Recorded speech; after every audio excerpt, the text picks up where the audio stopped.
Question number 20 है और exercise का है।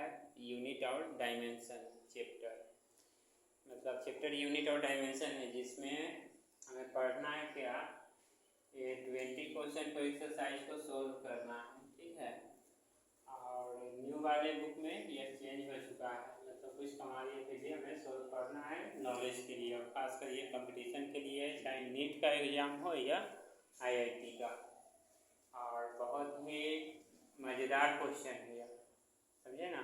समझने के लिए जो पढ़ेंगे, नॉलेज बढ़ाने के लिए, यानी नॉलेज बढ़ाने के लिए जो पढ़ेंगे तो बहुत ही अच्छे क्वेश्चन हैं।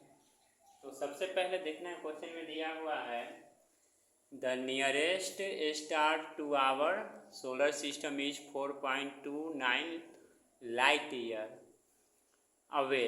यानी कहने का मतलब है जो हमारे सोलर सिस्टम है ना, उससे नियरेस्ट यानी स्टार है वह कितना है, 4.29 लाइट ईयर अवे है, यानी दूर है। ठीक है, और how much is distance in terms of parsec. तो पूछा जा रहा है क्वेश्चन में क्या, जो पारसेक में जो है डिस्टेंस कितना है।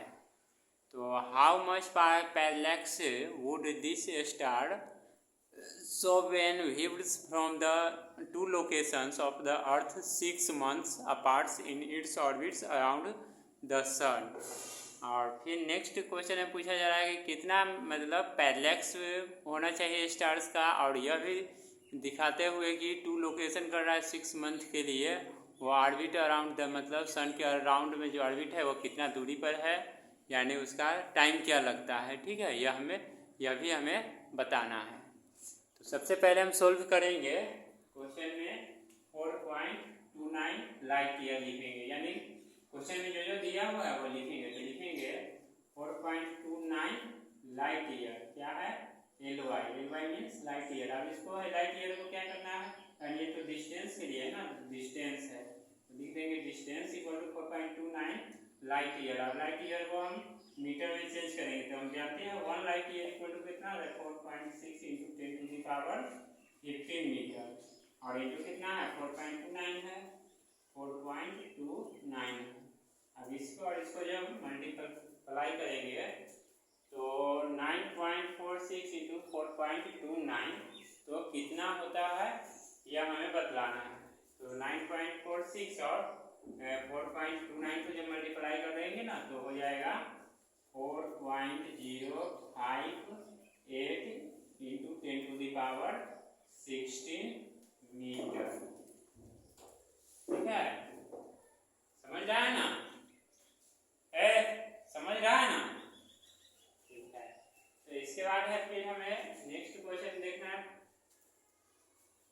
दिया हुआ है parsec, distance in terms of parsec, तो पारसेक में बताना है। तो यानी 1 parsec equal to 1 parsec equal to कितना हो जाएगा, तो लिख देंगे 3.08 into 10 to the power 16 metre. तो 1 पारसेक इक्वल टू होता है 3 पॉइंट, क्या हंसी लग रहा है बहुत, समझ रहा है ना बढ़िया से, बोलता नहीं है, समझ रहा है। अच्छा, तो 3.08 into 10 to the power 16 metre. तो कहने का मतलब है ये मीटर में दिया हुआ है। अब इसको क्या करना है, हमें लाइट यानी पारसेक के टर्म में दिखाना है। तो पारसेक के टर्म में यानी 1 पारसेक में इतना मीटर है, तो कहने का मतलब है 3.08 into 10 to the power 16 metre equal to 1 parsec. लिख देंगे since 3.08 into 10 to the power 16 metre equal to 1 parsec. ठीक है, 1 पारसेक हो गया। Therefore 1 मीटर इक्वल टू कितना होगा वो लिखेंगे, तो 1 metre equal to 1/3.08 into 10 to the power 16, यह हो जाएगा मीटर। तो कितना है दिया हुआ 4.058। Therefore 4.058 into 10 to the power 16 metre, यानी कितना मीटर इक्वल टू पूछा है पारसेक में क्या है, तो लिख देंगे यहाँ पर 4.058 into 10 to the power 16 by 3.08 into 10 to the power कितना है ये, तो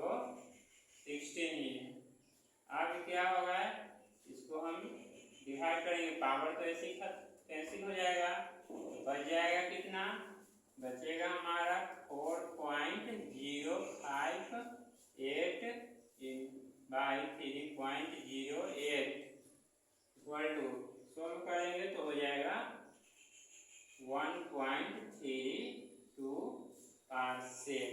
ये हमारा निकल गया पार्सेक में जो क्वेश्चन में पूछा जा रहा था, how much distance in terms of parsec. कितना डिस्टेंस हो गया टर्म्स इन पार्सेक में, तो 1.32। अब नेक्स्ट में कर रहा है so when views from two location, यानी टू लोकेशन के व्यू में दिखाना है, तो इसके लिए इस तरह से बनेगा।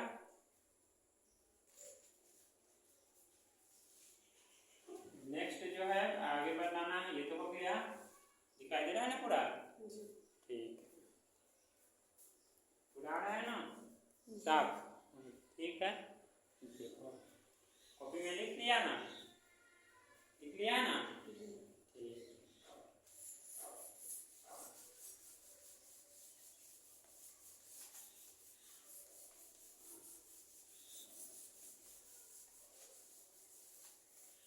अब नेक्स्ट में है हमें करना how much distance between two view points, यानी इस तरह का है, ठीक है। तो यहाँ पर थीटा बनेगा, यानी डिस्टेंस ये पहले एक्स के लिए हो गया, तो सपोज लेट में इसका जो डिस्टेंस है यानी डायमीटर ले लेंगे स्मॉल डी, और distance between earth and stars के लिए क्या हो जाएगा, तो कैपिटल डी मान लिया थीटा है, तो लिखेंगे theta equal to small D by capital D. Small D की मीन्स हो गया डायमीटर, स्मॉल डी का मतलब क्या हो गया, लिख लेंगे डायमीटर, ठीक है। और कैपिटल डी का मतलब हो गया distance between earth and stars, distance between earth and stars. तो डायमीटर ऑफ द अर्थ जानना है, तो डायमीटर ऑफ द अर्थ कितना होता है, 3 × 10⁻11, ठीक है। लिख देंगे यहाँ पर theta equal to 3 × diameter 10⁻11 metre, और distance between earth and sun का, ठीक है। तो distance between earth and sun का जो निकालेंगे वो हो जाएगा 4.058 × 10⁻, कितना निकला था 16। अब इसको सोल्व करेंगे ना, तो अप्रोक्सीमेट में आ जाएगा यहाँ 7.39 × 10⁻⁻6, ठीक है। ये इतना आ गया। सोल्व करने के बाद अब एंगल इन 1 सेकेंड में जो बनता है वो बनाएंगे, तो लिखेंगे एंगल मेड, ठीक है, एंगल मेड इन 1 सेकेंड में। तो एंगल मेड इन 1 सेकेंड के लिए कितना होगा, एंगल मेड इन 1 सेकेंड 4.85 × 10⁻, कितना हो जाएगा -6। लिख देंगे यहाँ पर 4.85 × 10⁻⁻6। ये प्रूफ भी करके बता दें कैसे होता है। तो ये इतना हो गया, तो देख पर इतना का निकालेंगे, क्या करेंगे, डिवाइड कर देंगे, चलिए लिखेंगे नाउ,